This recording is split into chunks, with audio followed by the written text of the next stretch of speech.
In today's episode of Austin's Hot Takes, we're talking to David Herrmann, the marketing expert who's mastered DTC strategy and creative firepower. Content is very much in the eye of the beholder. Too many people get stuck with trying to figure out and talk to an audience that they think they know. A piece of creative that works can fundamentally change your business overnight. Dive into battle-tested DTC wisdom from a marketing leader. Okay, we have a special guest. David and I have been friends for a long time, seen many a show together. David's big into concerts. But if you don't know David Herrmann, he's a marketing person. We're joking off camera. He's a marketing expert. That's what I'll call him. He'll never call himself that, but that's what he is. So he's great in creative. He's good at strategy. He's actually good beyond marketing. I would say he understands direct to consumer as a business, right? People know him as a media buyer. Yes, he likes to touch the keyboard and get very dirty with the details. But David is also just as good at how do you think about the business as a whole, which is, I think, one of your kind of special things that I think you're good at relative to some. Not that all media buyers can't be strategy, think about the business, but I think that's what makes you exceptional. Is you've done it for a while, but you also think about the business as a whole. And I know the brands you work with know that, but for everyone listening, no one's better than David. I'll put it that way. All right. So David, this show is a hot take where you give and you do this anyway. Of all people, you're always doing hot takes on Twitter. So you should follow David Herrmann on Twitter. What's your Twitter handle again? Herrmann Digital. Herrmann Digital. Okay. Yeah. Just me. All right. I know. He's humble to a fault. All right. But do you have a hot take for us today? I would say that the hottest take that I have for the year is the structure of your ad account makes less of an importance as it did prior. Okay, so why don't we double click on that? How would you break that down for people that aren't media buyers, right? Because some people listen to this, they're not. When you talk about structure of an ad account, essentially, not everyone's going to get that. Yeah. So here's how you look at it. It's, you get a lot of people that will make these claims that oh, you have to go all in on this or all in on this, or your accounts need to be set up this way. It doesn't matter what it is. And yeah, I have seen time and time again over the last 6 months to a year that you can run an account any way you want and you probably got the same result.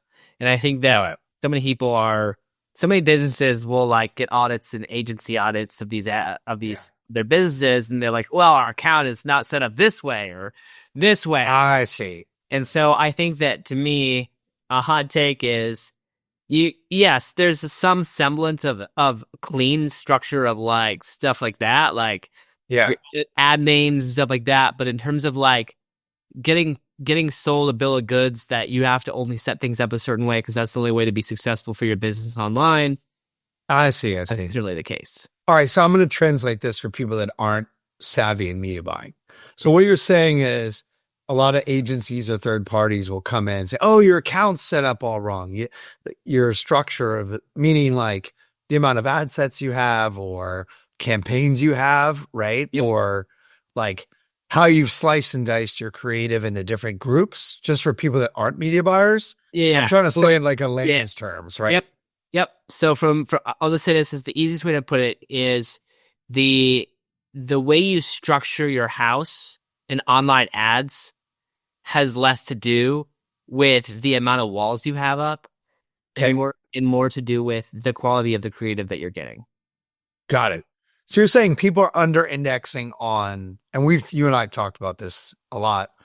They're under-indexing on quality of creative and how you're executing and volume, and over-indexing on how you've structured the details and the hacks. Got it. To get to the next level, and rather than spend all this time and effort on that, you could just be doubling down on your creative output and find to scale your business. Okay. So now we've said it in a way that everyone will get, right? So the hot take is focus on your creative output as opposed to things you think you could do in hacky in your account, which causes a lot of wasted time and energy, to your point. Yep. Right? and you're spending more time just worrying about things that you really can't control. And so, why is that the problem in the market? Like, why is that happening? I'm coming across just far too many audits of accounts where it's like they've got 30 plus ad campaigns set up because this is what one company told them to do, or they're going to run only manual bids and they're going to do only this, and it's like I just seen enough where it's like just set your stuff up for success based on the creative output versus the trying to hack your way to success on just audiences and building all this different flows and everything like that. I guess people want to be relevant, right? Someone wants to come in and say, this is totally messed up. Yes. To get value quickly. Well, in their mind, perceive value. Exactly. So I think for a D2C operator who listens to this and watches this, it's like, if someone's trying to sell you on a bill of goods, that's the main reason why you're struggling, I would be very cautious of that. Yes, there are situations where somebody could be running your ad account into the ground by doing certain things. You could be running into the ground doing an all manual bid and the person doesn't know what they're doing. But at the end of the day, I've seen enough in ad accounts for the last 2 years that a piece of creative that works can fundamentally change your business overnight. And it's so much about the creative you're putting out in the world from a media buying perspective. Makes sense. That will unlock you more than anything else. Makes sense. No, it totally is. Why do you think people struggle with creative so much? Because they do. Because I see it too. Like, I'll go into accounts, we bring someone on, and I'll be like, in Northbeam, your click-through percentage is half of what it should be in your market, right? There's no question. Yeah. So I think the main reason is people, content is very much in the eye of the beholder. And I think that's the problem, right? Too many people get stuck with trying to figure out and talk to an audience that they think they know. And they're not willing to experiment and go into other avenues. And I work with a brand that's a Northbeam client that we have like 6 different creative agencies running in the account at all times. Got it. And they all have access to the Northbeam. And we actually critique them, and we have it set up where they're graded on they're what they get. And so they actually compete with one another. Huh. And so they're all looking at it, they're all analyzing it, and they're all like, okay, this agency is doing this agency is doing this. That it is actually making them better every month because they're seeing what the other ones are doing. And they're like, oh, that worked. Okay, and we're going to go make stuff like that. And so it's just kind of fun because the business is actually doing better because the business doesn't have to pay for extra creative. We're already paying for the creative. It's just there's competition being built. And so that's funny. It's just like, that's what really challenged me, to not be so obsessed. Like, again, like, you need some semblance of an understanding of how these products work. Meta, Google, for sure. Snapchat, TikTok, all of them.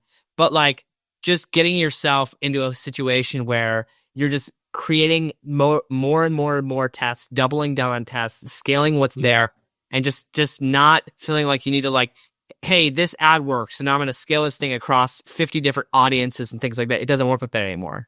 It's like, focus on just scaling the budget on what works and just keep going and fly to the moon. Like, that's really what it is. You think I would have known that was happening in Northbeam, but I didn't, so that's cool. That's interesting. Like, the idea of everyone's kind of competing to be better. Everyone's better in that. Yeah, because they're all learning. It's super transparent. Like, we don't hide it from anybody. Like, because again, it's these companies are paid on volume, and so, but they want to be better and better and better as well because they get paid more. Yeah. So it's really just like it's just kind of a free for all. And the business ultimately benefits. That's great as long as the business wins. That's the goal. That should always be the goal, right? Which, you and I both know sometimes people have ulterior motives in our industry, unfortunately, right? Yeah. At the end of the day, it's all about the business being more efficient and growing more effectively, right? Obviously, those two go together. Cool. Well, that's it today. Thanks, David. Appreciate your time. Yeah. If you enjoyed this podcast and want more marketing hot takes, don't forget to like, subscribe, and hit the bell icon to avoid missing any future videos.